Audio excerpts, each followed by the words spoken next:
বাৎসরিক পূজা অনুষ্ঠানে সবাই ইব্রাহিম রে ধরছে, ইব্রাহিম চল আমরা পূজা দিতে যাব। সাইয়েদনা ইব্রাহিম ফানাযারা নাযরাতান ফিন নুজুম, তাকালেন আকাশে আর বললেন ইন্নী সাকিম, আমি যেতে পারবো না, আমি অসুস্থ। আমি কি আসলে সুস্থ ছিলেন? তো অসুস্থ বললেন কেন? কারণ অসুস্থতা দুই ধরনের, একটা শারীরিক আর একটা। সাইয়েদনা ইব্রাহিম মানসিকভাবে প্রচন্ড বিপর্যস্ত ছিলেন, অসুস্থ ছিলেন। এর কারণ গোটা উম্মাত মূর্তির পূজা করে, এই দৃশ্য দেখে কোনো নবী মানসিকভাবে সুস্থ থাকতে পারে?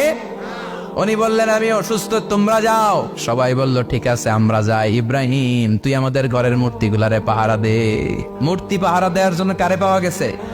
সাইয়েদনা ইব্রাহিম কয় ঠিক আছে আজকে পাহারা দি, মুজাম্মের পাহারা, যা তোরা দিতাছি, পাহারা দিতেছি যা। এইবার সাইয়েদনা ইব্রাহিম মূর্তির ঘরে ঢুকলেন, দেখেন কি সুন্দর কথোপকথন আল্লাহ তুলে ধরলেন। আল্লাহু আকবার। মূর্তির ঘরে, দেবীর ঘরে ঢুকে উনি ঘুরে ঘুরে তাকায়, দেখে একটা এমনি হাত আর একটা ব্যাগ করে 14-15টা হাত নিয়ে তাকায় আছে। উনি সবগুলোর সামনে এভাবে তাকায় আছে, দেখে এক একটা এক এক চেহারা।